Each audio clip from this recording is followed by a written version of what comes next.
À l'école, quand tu avais de mauvaises notes, ça te traitait d'idiot et on disait que tu n'avais pas d'avenir. Résultat, aujourd'hui tu as peur de tenter des choses par peur d'échouer. Tu as peur d'être jugé et d'être mal vu. Mais bonne nouvelle pour toi, dans cette vidéo, je vais t'expliquer comment surmonter cette peur. Et tu verras que ce n'est pas aussi compliqué que ça ne le paraît. Si tu me découvres avec cette vidéo, bienvenue à toi. Ici, je partage avec toi des conseils pour t'aider à t'améliorer dans ta vie. Si c'est quelque chose qui t'intéresse, veille bien à laisser un like sous cette vidéo, à t'abonner et activer la cloche pour ne pas manquer mes prochaines publications. Ceci étant dit, entrons dans le vif du sujet.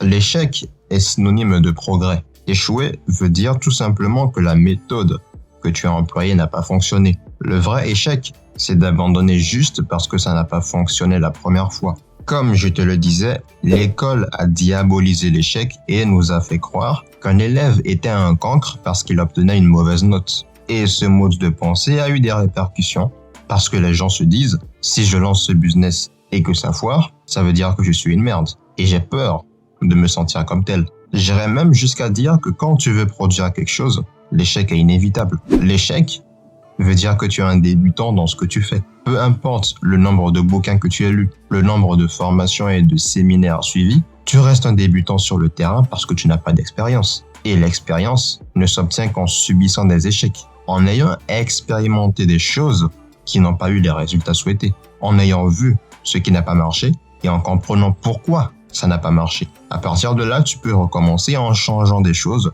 sur la base de ta dernière expérience et ainsi de suite. Il ne suffit pas de s'arrêter et de se dire « ça n'a pas marché et je recommence » en répétant toujours les mêmes erreurs. Là, tu ne vas jamais avancer.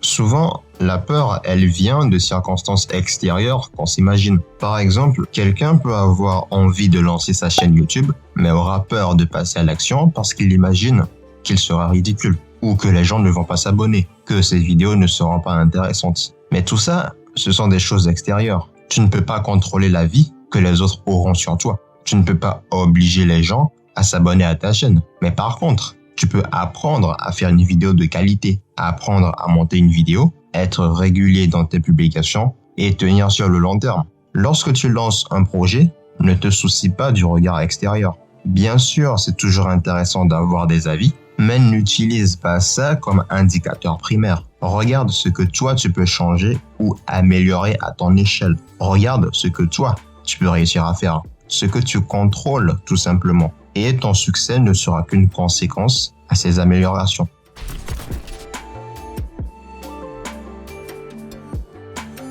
Je te l'accorde, se lancer dans de gros projets, ça peut faire peur. Notre cerveau cherche à toujours nous garder dans le confort pour nous protéger, raison pour laquelle on ne passe pas à l'action comme si on allait se servir un verre d'eau. On imagine donc toutes sortes de choses qui nous angoissent et nous empêchent d'agir pour nous maintenir en sécurité. Et si ça se passe mal? Et si je perds de l'argent? Et si je prends les mauvaises décisions? Cependant, il y a une seule question que tu devrais te poser, mais que tu ne te poses pas. Quelle est la pire chose qui pourrait m'arriver? Si je me lance dans ce projet, qu'est-ce que je pourrais perdre que je ne pourrais jamais retrouver? Moi, je te dirais que tu perds beaucoup plus en refusant d'essayer. Tente, même si tu n'es pas sûr d'y arriver. Tu en ressortiras grandi, car tu verras que tu as surmonté ta peur et que tu as agi malgré tout. Si ça ne fonctionne pas, tu sauras aussi que ce projet n'a pas marché et que tu pourras passer à autre chose, plutôt que d'y penser pendant des années pour rien.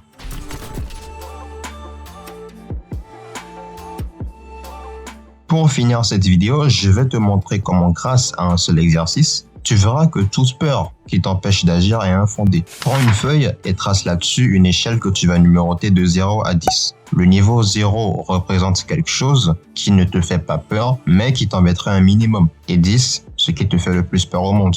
Imaginons que sur 0, c'est un truc tout bête, comme avoir une grippe la veille d'un jour important par exemple. Et sur 10, regretter à 90 ans de ne pas avoir vécu ta vie comme tu le souhaitais. Maintenant, lorsque tu as peur de te lancer dans un projet ou que tu ressens un doute quelconque, identifie cette cause. Disons que tu veuilles lancer ta propre marque de vêtements, mais tu as peur que les gens ne trouvent pas tes fringues assez bien. Cette peur, tu vas la placer sur l'échelle. Si elle se situe entre 0 et 10, alors c'est une peur qui n'est pas forcément justifiée et que tu peux facilement surmonter. Et ça marche avec toutes sortes de peurs. La peur d'aborder des inconnus, de changer de pays, de quitter sa relation qui ne marche plus, et j'en passe. Si tu es toujours là, merci de m'avoir écouté jusqu'au bout. Moi, je te dis à la prochaine dans une nouvelle vidéo.